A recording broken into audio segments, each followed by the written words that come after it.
बहुत समय पहले पहाड़ों के बीच बसा एक छोटा सा गांव था।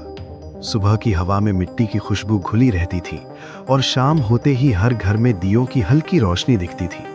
उसी गांव में रहती थी सावित्री और उसका 13 साल का बेटा ओजस। पिता कई साल पहले गुजर चुके थे। घर छोटा था, आय कम थी और जिंदगी जैसे रोज एक नई परीक्षा लेकर आती थी। लेकिन इन सब के बीच एक चीज बहुत मजबूत थी, ओजस की भगवान शिव के प्रति सच्ची आस्था।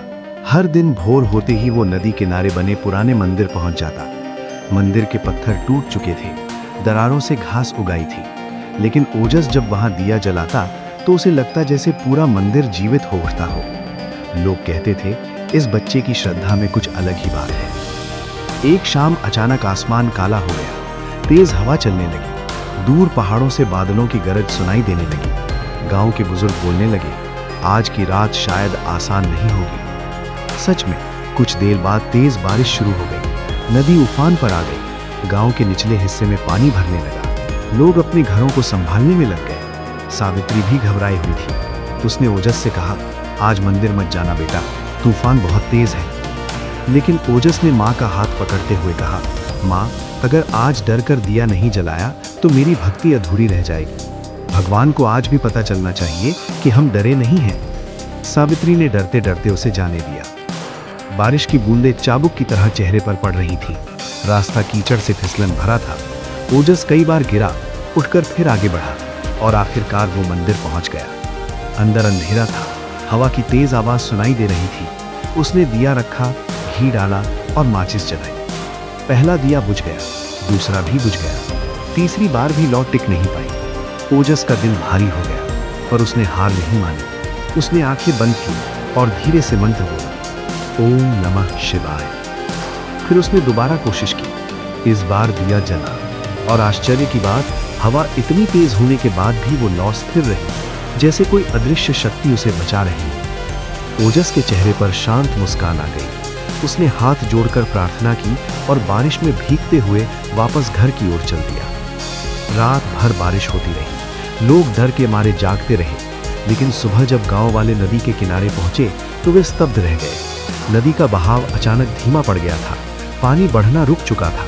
ये किसी चमत्कार से कम नहीं था। लोग मंदिर की ओर दौड़े और वहां देखकर उनकी आंखें और भी फैल गईं। ओजस का वो दिया जो तूफान में जलाया गया था, अब भी जल रहा था। पुजारी ने कांपती आवाज में कहा, इस दिए को कोई हवा नहीं बुझा सकती, ये सच्ची भक्ति से जला है। गांव वालों के भीतर जैसे नई उमंग आ गई। अगले ही दिन बारिश थम गई, नदी शांत हो गई और गांव विनाश से बच गया।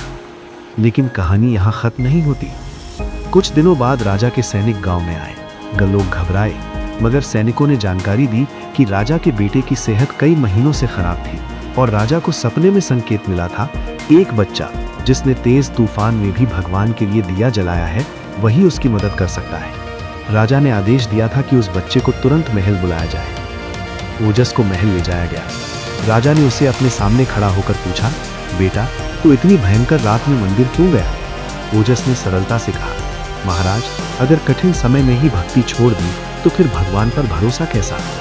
राजा उसकी बात सुनकर भावुक हो उठा। उसने ओजस का हाथ पकड़कर कहा, तुम्हारी आस्था मेरे बेटे को ठीक करने की शक्ति है। तुम मेरे लिए पुत्र जैसे हो। राजा ने ओजस की शिक्षा, उसकी माँ का खर्च और पूरे गांव की भलाई की जिम्मेदारी ली। गांव में नई सड़कें बनी, तालाब की मरम्मत हुई, लोगों को काम मिला और धीरे धीरे आनंदपुर खुशहाल होने लगा। मंदिर में रोज वो दिया जलाया जाने लगा, जिसे लोग भक्ति का दीप कहने लगे। कहते हैं, जब भी किसी के जीवन में अंधेरा आता, वो उस दिए के सामने बैठकर मन की बात कहता और उसे रास्ता मिल जाता।